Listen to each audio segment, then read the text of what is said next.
Hello guys आज की हमारी वीडियो में हम न्यूसेंस के बारे में समझेंगे। तो अगर आपने हमारे चैनल को सब्सक्राइब नहीं किया है तो पहले अभी के भी चैनल को सब्सक्राइब कर लें, और साथ ही साथ जिन भी लोगों ने हमें कंट्रीब्यूट किया है, हमें सपोर्ट किया फाइनेंशियली, चाहे वो 5 रुपये देकर किया हो, 10 रुपये देकर किया हो या 200 रुपये देकर किया हो, उन सभी का दिल की गहराइयों से धन्यवाद है। और अगर आप भी हमें सपोर्ट करना चाहते हैं फाइनेंशियली तो आप हमें गूगल पे, फ़ोनपे या पेटीएम नंबर के जरिए कर सकते हैं। और गाइज़ हमने नया ब्लॉगिंग चैनल शुरू किया है, नाम है ब्लॉग विद ट्विंस। हम लिंक डिस्क्रिप्शन में दे देंगे उसका, तो उसको प्लीज़ प्यार दें अपना और उसको भी सपोर्ट करें। इसके साथ आज की वीडियो को शुरू करते हैं।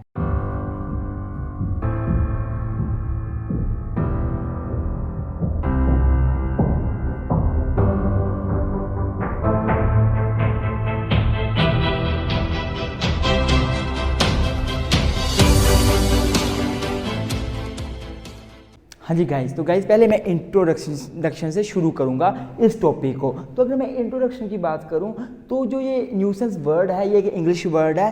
तो इसका एटिमोलॉजी क्या है, कहाँ से ये वर्ड आया? तो ये जो है फ्रेंच वर्ड और लैटिन वर्ड इनसे आया हुआ है। फ्रेंच में एक वर्ड है नुट्रे, NUTRE, नुट्रे, जिसका मतलब होता है to do hurt, to do annoy, to cause annoy, इससे ये वर्ड बना है न्यूसेंस। वैसे ही एक लैटिन में वर्ड है नुक्रे, NUCERE, जिसका मतलब होता है टू कोज हार्म, वहाँ से ये न्यूसेंस वर्ड बना है। गाइज मैं पूरा बताऊंगा, आपको सारा कुछ समझ जाएगा। प्लीज़ वीडियो को पूरा देखें। इस वीडियो को देखने के बाद आपको यहाँ वहाँ जाने की जरूरत नहीं पड़ेगी। वीडियो लंबी हो सकती है पर आपको पूरा कंसेप्ट आपका क्लियर हो जाएगा। तो बात की जाए इंट्रोडक्शन की, तो न्यूसेंस वर्ड जो है वो लैटिन वर्ड और फ्रेंच वर्ड से मिलकर बना है, मिलकर नहीं बना है, इनसे आया हुआ है। जिसका मेनली मतलब क्या है? To annoy something, to do hurt, to cause harm. अर्थात जब एक व्यक्ति का कोई एक्ट किसी व्यक्ति को हार्म करता है, किसी व्यक्ति को एनोए करता है, इरिटेट करता है, लॉस करता है, हर्टफुल होता है, तो न्यूसेंस हो सकता है, उसको न्यूसेंस कहा जा सकता है। तो गाइस देखो, हमें जो है हमारा जो भारतीय संविधान है वो हमें आर्टिकल 21 में राइट टू लाइफ देता है। राइट टू लाइफ का मतलब केवल देता नहीं, जीने का अधिकार। उसमें बहुत सारे राइट को इंक्लूड किया गया है इम्प्लाइडली। सुप्रीम कोर्ट ने बेस्ट जजमेंट्स में बहुत सारे राइट्स आर्टिकल 21 में इंक्लूड किए हैं, इम्प्लाइडली इंक्लूड कर रखे, जैसे कि right to live in fresh environment, right to live peacefully, right to live in fresh air, मतलब कि आपको जीने का अधिकार है अच्छे एनवायरनमेंट में, वातावरण में पीसफुली रहने का। पर क्या होगा अगर कोई व्यक्ति जो है आपको पीसफुली रहने नहीं दे रहा? फॉर एग्जाम्पल, आप आराम से सो रहे हो, कोई व्यक्ति डेली रात को क्या करता है, जोर जोर से डीजे बजाता है, आपको सोने नहीं देता। तो आप right to live in peacefully environment में कहाँ रह पा रहे हो? आप तो डिस्टर्ब हो रहे हो। वैसे ही मान लो आपके घर के पास कोई फैक्ट्री खुल गई है, वहाँ से धुआं निकल रहा है, वो आपको प्रदूषित कर रहा है, आपको जीने का जो अधिकार दे रखा है वो तो आपको मिल नहीं रहा। आप तो right to live in fresh environment तो आपको मिल नहीं रहा, मतलब आपका जो है राइट का वायलेशन हो रहा है।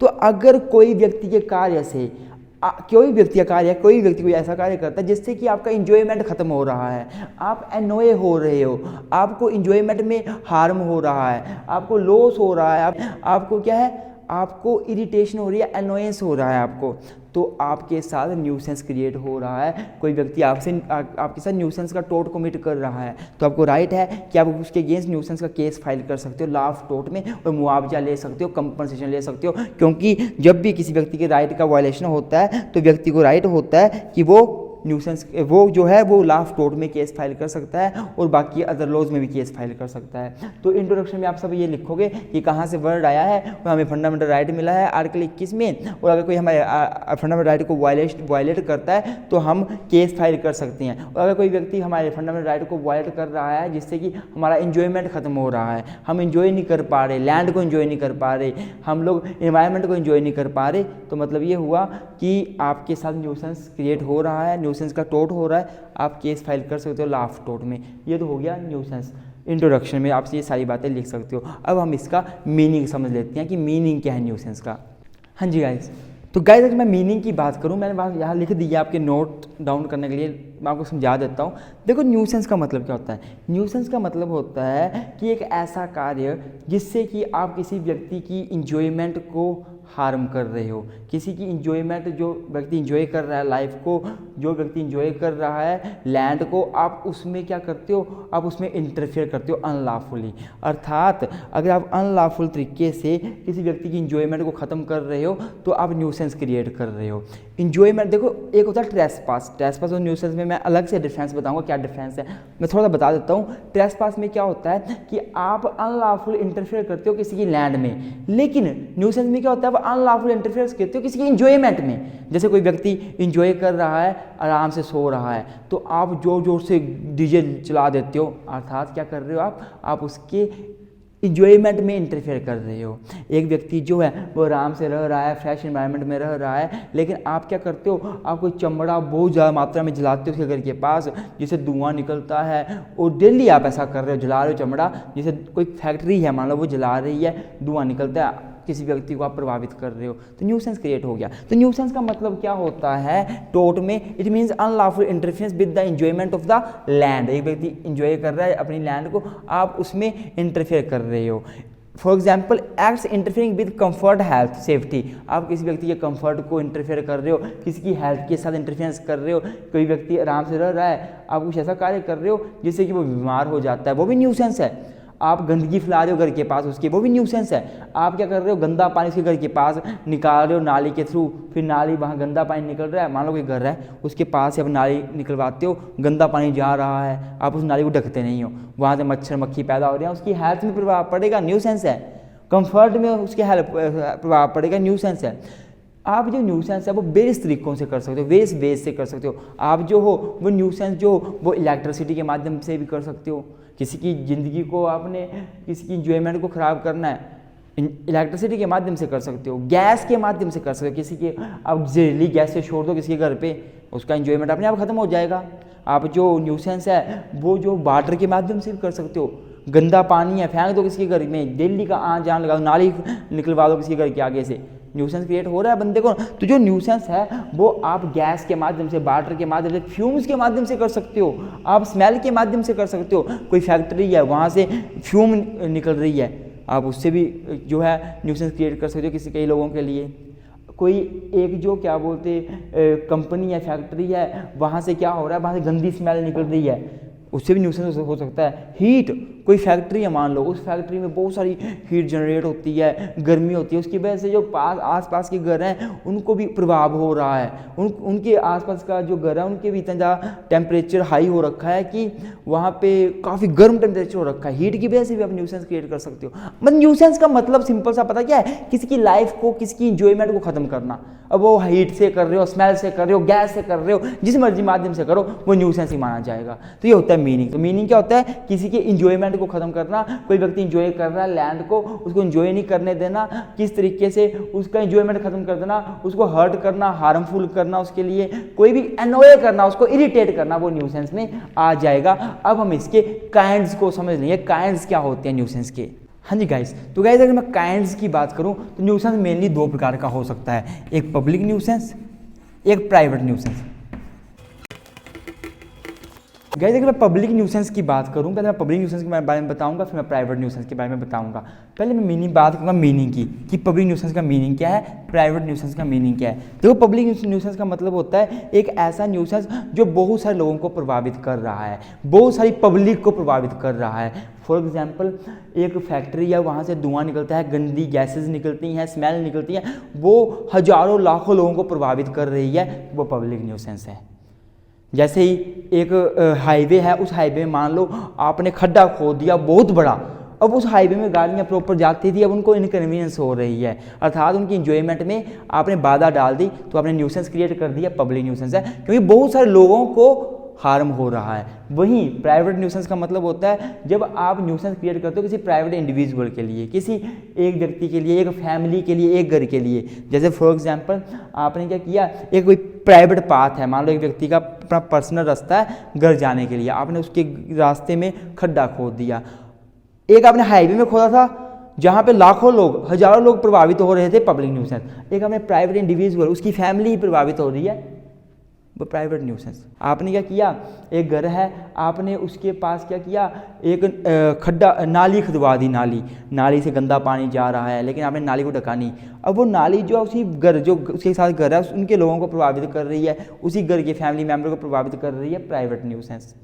अर्थात जब न्यूसेंस जो है फैमिली को, एक प्राइवेट इंडिविजुअल को प्रभावित करता है तो वह प्राइवेट न्यूसेंस होता है। लेकिन पब्लिक में क्या, बहुत सारे लोग प्रभावित होते हैं। अब क्या होता है गाइस, पब्लिक न्यूसेंस को क्या माना गया है, क्राइम माना गया है। पब्लिक न्यूसेंस को क्या माना गया है, इसको क्रिमिनल ऑफेंस माना गया है। अर्थात अगर कोई व्यक्ति ऐसा कार्य करता है जिससे कि हजारों लाखों लोग प्रभावित हो रहे हैं, हजारों लाखों लोगों को न्यूसेंस क्रिएट हो रहा है, तो उसको एक क्रिमिनल ऑफेंस माना जाएगा। इसलिए उस व्यक्ति के अगेंस्ट जो है वो क्रिमिनल मुकदमा, क्रिमिनल केस फाइल किया जा सकता है आईपीसी के सेक्शन 268 के अंडर। आईपीसी के सेक्शन कौन सा, 268 के अंडर क्रिमिनल केस फाइल किया जा सकता है। उस व्यक्ति के अगेंस्ट सिविल मुकदमा नहीं किया जा सकता। अर्थात जो पब्लिक न्यूसेंस है उसको टोर्ट नहीं माना जाता। अर्थात अगर आप चाहते हो कि कोई व्यक्ति अगेंस्ट आपने कंपनसेशन क्लेम करना है क्योंकि वो पब्लिक न्यूसेंस क्रिएट कर रहा है, तो आप कंपनसेशन क्लेम नहीं कर सकते, क्योंकि public nuisance is not a tort, it is a crime.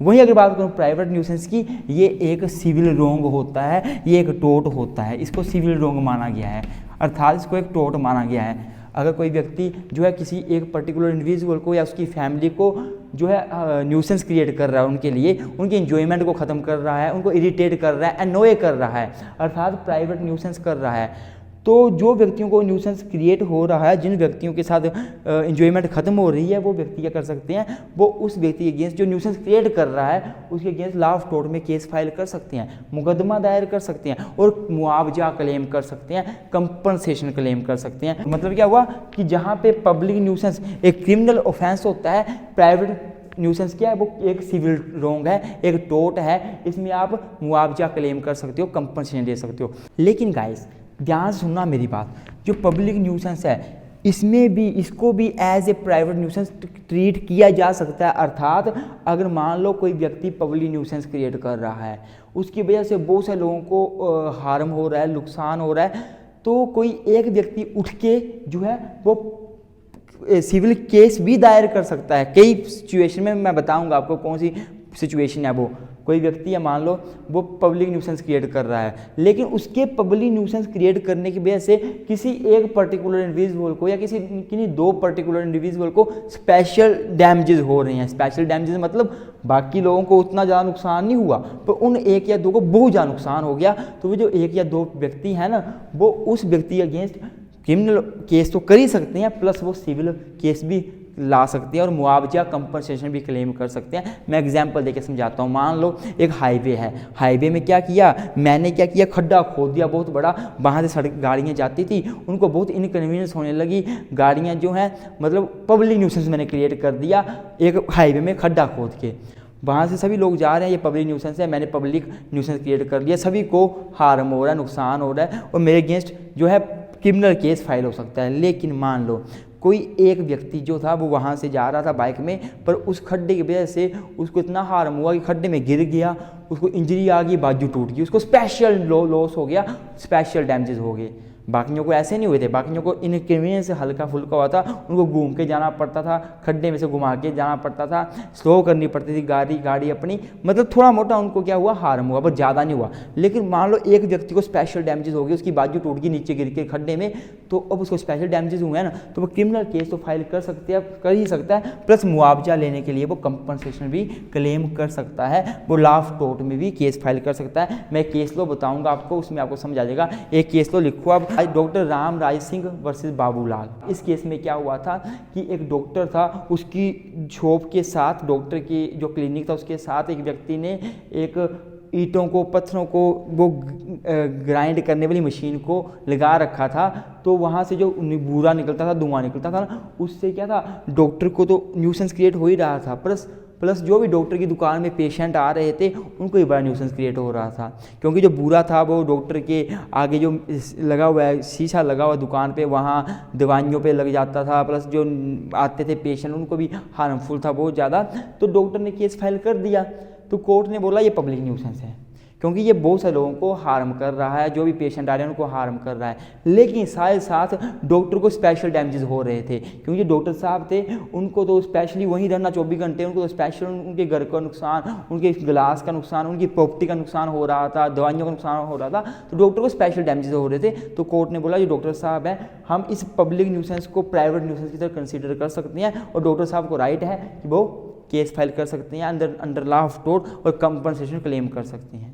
एक और केस लो इसके ऊपर, पब्लिक न्यूसेंस के ऊपर, St Helen smelting company versus Tipping 1865 का केस लो है। तो इस केस में क्या हुआ था, एक फैक्ट्री थी, उस फैक्ट्री से कुछ फ्यूम्स निकल रहे थे बहुत सारे, तो जो फ्यूम निकलता था उससे बहुत सारे लोगों को नुकसान हो रहा था, वहाँ से आते जाते लोगों को नुकसान हो रहा था। लेकिन एक व्यक्ति था उसको स्पेशल डैमेजेस हो रहे थे। स्पेशल डैमेजेस कैसे हो रहे थे कि उसके जो पेड़ थे, ट्रीज थे, वो फ्यूम उनके ऊपर लग गया था, बच सा गया था, और बहुत सारे बड़ा सारा उसको नुकसान हुआ था, लॉस हुआ था। तो कोर्ट ने बोला बिल्कुल जो व्यक्ति है उसको स्पेशल डैमेजेस हुए हैं और उस व्यक्ति को राइट है कि वो क्या कर सकता है, वो कंपनसेशन क्लेम कर सकता है। इवन तो ये पब्लिक न्यूसेंस है तो वो प्राइवेट न्यूसेंस के अंडर जाके केस फाइल कर सकता है लॉ ऑफ टोर्ट में और मुआवजा ले सकता है। ये तो हो गया प्राइवेट न्यूसेंस और पब्लिक न्यूसेंस। अब हम ना प्राइवेट न्यूसेंस के कुछ जो हैं वो इसेंशियल्स देख लेते हैं कि प्राइवेट न्यूसेंस के इसेंशियल क्या है। पब्लिक न्यूसेंस की बात नहीं कर रहा, केवल प्राइवेट न्यूसेंस के इसेंशियल्स की बात कर रहा हूँ मैं अभी। हाँ जी गाइस, तो गाइस अब हम इसके इसेंशियल्स पढ़ लेते हैं। इसेंशियल्स किसके, प्राइवेट न्यूसेंस के। तो सबसे पहला इसेंशियल है अनरीजनेबल इंटरफेरेंस। तो गाइस जो इंटरफेरेंस है वो अनरीजनेबल भी हो सकता है और इंटरफेरेंस रीजनेबल भी हो सकता है। इंटरफेरेंस का मतलब क्या होता है कि किसी की लाइफ में इंटरफेयर करना। जैसे मान लो मैं अपने कमरे में सॉन्ग सुन रहा हूँ, कोई व्यक्ति आया उसने मेरा जो मेरा म्यूज़िक सिस्टम है बंद कर दिया, इंटरफेयर कर दिया मेरे सॉन्ग सुनने में, या मैं सो रहा हूँ मुझे उठा दिया, इंटरफेयर कर दिया, तो इंटरफेरेंस। पर जो इंटरफेरेंस है वो अनरीजनेबल होनी चाहिए, अर्थात हम रीजनेबल इंटरफेरेंस कर सकते हैं क्योंकि हम लोग ह्यूमन बीइंग हैं। जो सोसाइटी है उसमें मुझे भी राइट है सॉन्ग सुनने का, मुझे भी राइट है कि मैं यहाँ वहाँ टहल सकता हूँ, सॉन्ग सुन सकता हूँ, तो ये रिजनेबल है, मैं कर सकता हूँ। चाहे फिर मेरे कुछ काम से किसी को इनकन्वीनियंस हो रहा है, किसी की लाइफ में एंजॉयमेंट में इंटरफेयर हो रहा है, चलेगा क्योंकि मैं भी ह्यूमन बीइंग हूँ।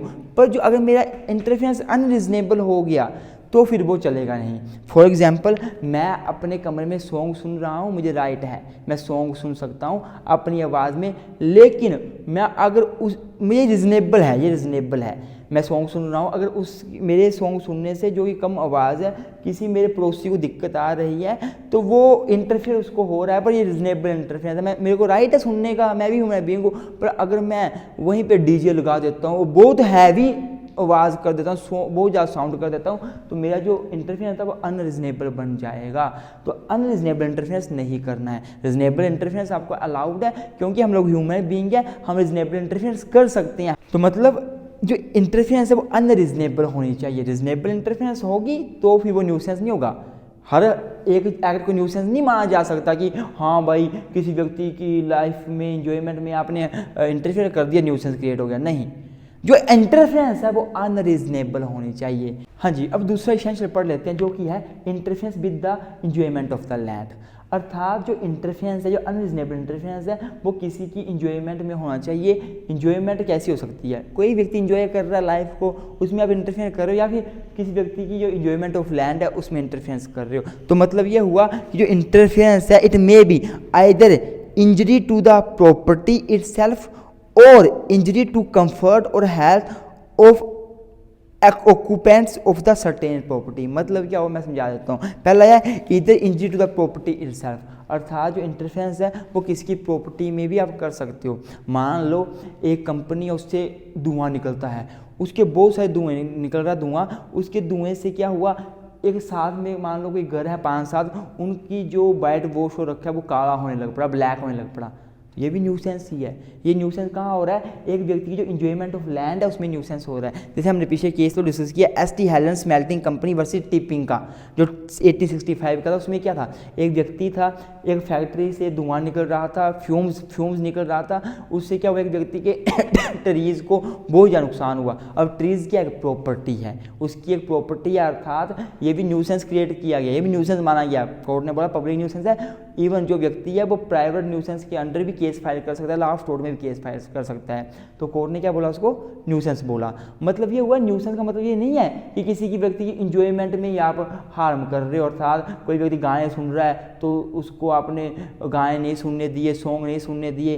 किसी व्यक्ति, कोई मतलब व्यक्ति पढ़ रहा है उसको आपने बहुत सारी आवाज़ कर दी डीजे की, उसको पढ़ने नहीं दिया। या कोई व्यक्ति जो है वो सो रहा है उसको सोने नहीं दिया। या कोई व्यक्ति को आपने क्या किया, आपने कोई फैक्ट्री खोल दी, उसका धुआं निकलता है, गैसेस निकलती है, जिससे व्यक्ति को हार्म हो रहा है। ऐसा नहीं है, व्यक्ति को हार्म हो रहा है ठीक है, पर अगर उसकी इंजॉयमेंट ऑफ लैंड, उसकी लैंड प्रॉपर्टी में आप नुकसान कर रहे हो, वो भी न्यूसेंस ही है।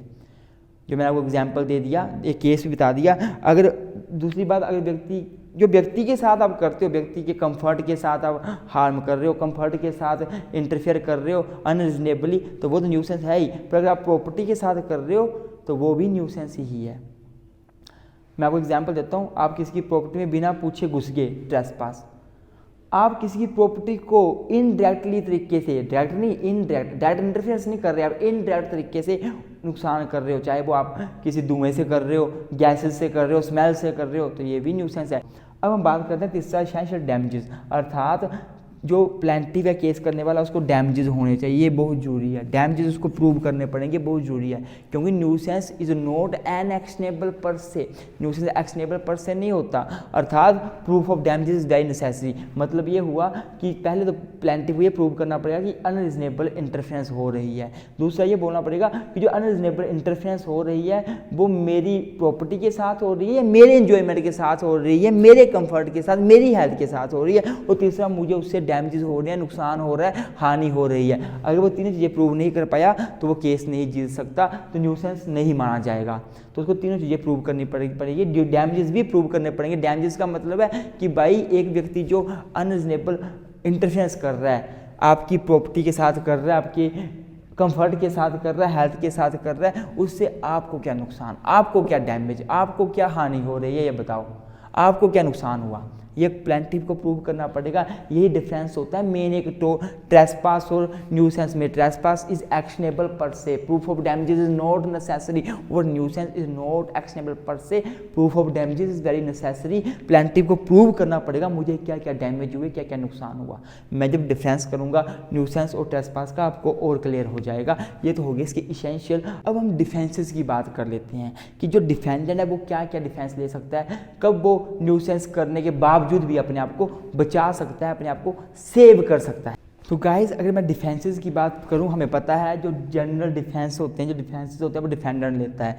हमने 7-8 जनरल डिफेंस पढ़े थे, वो डिफेंस जो डिफेंडेंट है वो ले ही सकता है। जैसे एक्ट ऑफ गॉड हो गया, इनएविटेबल एक्सीडेंट हो गया, कंसेंट ऑफ प्लेंटिफ हो गया, एक्स्ट्रा जो हमने ऑलरेडी डिस्कस कर लिए हैं। इनके सिवा 2 स्पेशल जनरल डिफेंस भी उसको दिए गए हैं। ये स्पेशल डिफेंस है जो कि डिफेंडेंट ले सकता है, इवन दो एक व्यक्ति न्यूसेंस क्रिएट कर रहा है, लेकिन तब भी वो इन डिफेंसेस की सहायता से अपने आप को सेव कर सकता है। तो पहला डिफेंस है प्रिस्क्रिप्शन। देखो प्रिस्क्रिप्शन का मतलब होता है कि एक व्यक्ति जो है वो बहुत लंबे समय से कोई काम कर रहा है, उसको किसने कोई नहीं रोका, कोई इंटरफेयर नहीं किया, किसने कोई केस नहीं किया, और पिछले 20 साल से ऊपर का समय हो गया उसको वही काम करते हुए, फिर चाहे वो काम किसी को न्यूसेंस ही क्यों ना क्रिएट कर रहा हो, उसको राइट टू प्रिस्क्रिप्शन मिल जाता है, उसे राइट मिल जाता है वैसा काम करने का। मान लो एक व्यक्ति है वो कोई काम कर रहा है, जैसे कि एक फैक्ट्री है, उस फैक्ट्री के पास एक कॉलोनी है, वो फैक्ट्री पिछले 20 साल से वो लगातार काम करती है, कभी किसने कोई केस फाइल नहीं किया कंपनी अगेंस्ट, किसने नहीं बोला कि इससे हमें न्यूसेंस क्रिएट हो रहा है, उसको 20 साल हो गए। अब चाहे वो फैक्ट्री के काम करने से, उसकी फैक्ट्री से निकले धुएं से लोगों को न्यूसेंस क्रिएट क्यों ना हो रहा हो, कोई व्यक्ति भी न्यूसेंस का केस फाइल नहीं कर सकता, क्योंकि उसको प्रिस्क्रिप्शन का राइट मिल गया, उसको इजमेंट्री राइट मिल गया। प्रिस्क्रिप्शन के बारे में जो डिटेल में दिया हुआ वो लिमिटेशन एक्ट के सेक्शन 26 में दिया गया है, और इसके साथ साथ जो हमारा ईजमेंट एक्ट है उसका सेक्शन 15 जो है, 15 सेक्शन जो है वो इनसे डील करता है प्रिस्क्रिप्शन से।